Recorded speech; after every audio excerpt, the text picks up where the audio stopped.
अमित शाह से पंगा लेकर फंस गए राहुल गांधी। कश्मीर में शाह के बेटे जय शाह पर बोला हमला। अब यही बार राहुल गांधी को पड़ रहा भारी।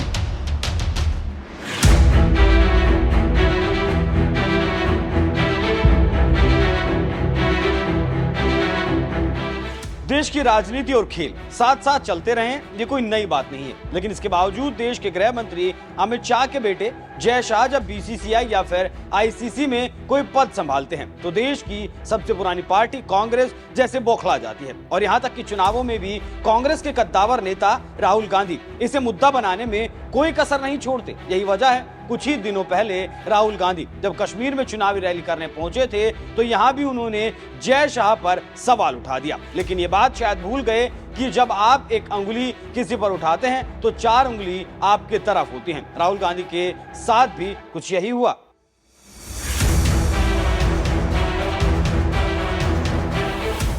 दरअसल गृह मंत्री अमित शाह के बेटे जय शाह का राजनीति से दूर दूर तक कोई वास्ता नहीं। उन्होंने क्रिकेट भले कभी नहीं खेला हो, लेकिन क्रिकेट से जुड़ी प्रशासकीय जिम्मेदारियां साल 2009 से ही वो निभाते रहे हैं। लेकिन इसके बावजूद कांग्रेस नेता उनके पीछे पड़े रहते हैं, वो भी कोई छोटे मोटे नेता नहीं, राहुल गांधी जैसे दिग्गज नेता। जय शाह के बहाने बीजेपी पर हमला बोलते हैं। 4 सितंबर को ही राहुल गांधी जब कश्मीर के दौरे पर गए तो एक चुनावी रैली में उन्होंने जय शाह पर निशाना साधते हुए कहा कि अमित शाह के बेटे ने कभी बैट नहीं उठाया और वो क्रिकेट के इंचार्ज बन गए।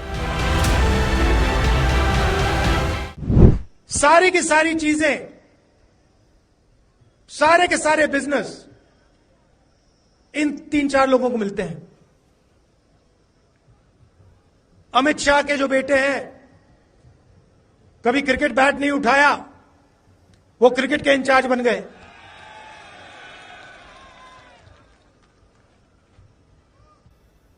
तो 6-7 लोग देश को चला रहे हैं। राहुल गांधी ने अमित शाह के बेटे जय शाह का नाम लेकर बीजेपी पर हमला बोला तो बीजेपी के तेज तर्रार युवा प्रवक्ता शिवम त्यागी ने तंज मारते हुए कहा, शरद पवार जी ने देश के लिए 1000 विकेट लिए, राजीव शुक्ला जी ने 100 शतक लगाए, वैभव गहलोत जो जॉन्टी रोड से भी खतरनाक कैच पकड़ते हैं, इसीलिए कांग्रेस ने उनको बीसीसीआई में जगह दी। ये आदमी हाफ मेंटल है और कुछ नहीं, हर समय बस अपनी खिल्ली उड़वाता है। राहुल गांधी ने जय शाह के क्रिकेट इंचार्ज बनने पर सवाल उठाया तो बीजेपी नेता ने तमाम नेताओं के नाम गिना दिए जो नेता होने के साथ साथ क्रिकेट में प्रशासकीय जिम्मेदारियां भी संभाल चुके हैं या फिर संभाल रहे हैं।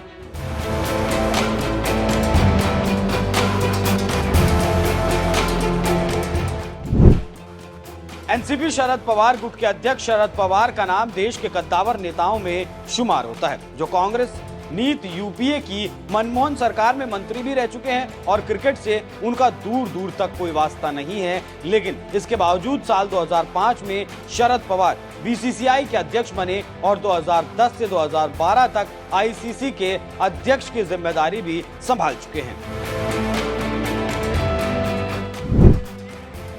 कांग्रेस के कद्दावर नेता और राजस्थान के पूर्व मंत्री अशोक गहलोत के बेटे वैभव गहलोत भी कांग्रेस के कद्दावर नेता हैं। उन्हें तो राहुल गांधी लोकसभा का टिकट देकर चुनाव भी लड़वा चुके हैं और सबसे बड़ी बात तो ये है कि वैभव गहलोत भी क्रिकेट का खा नहीं जानते। लेकिन इसके बावजूद राजस्थान क्रिकेट संघ का अध्यक्ष उन्हें बनाया गया।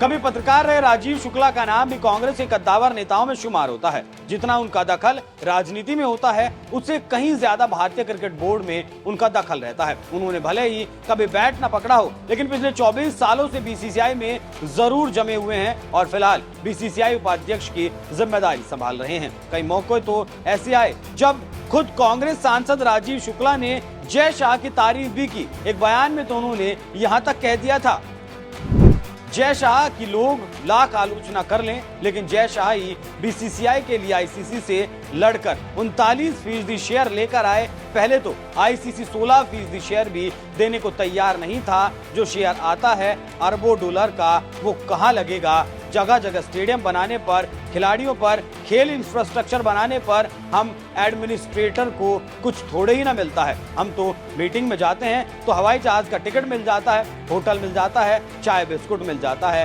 एडमिनिस्ट्रेटर की कोई सैलरी नहीं होती तो लोगों को लगता है हजारों करोड़ बीसीसीआई में आ गए तो आप लोगों के पास भी हजारों करोड़ होंगे। एडमिनिस्ट्रेटर जो होते हैं बीसीसीआई के, कुछ उन्हें नहीं मिलता, उनकी कोई सैलरी नहीं होती। जो पैसा है खिलाड़ियों को दिया जाता है, स्टेट यूनियन में जाता है जहां से क्रिकेट चलता है। हमारे पास 55,000 से ज्यादा मैच हर साल होते हैं जो स्टेट्स एसोसिएशन कराती है। महिला क्रिकेट को भी हम सपोर्ट कर रहे हैं।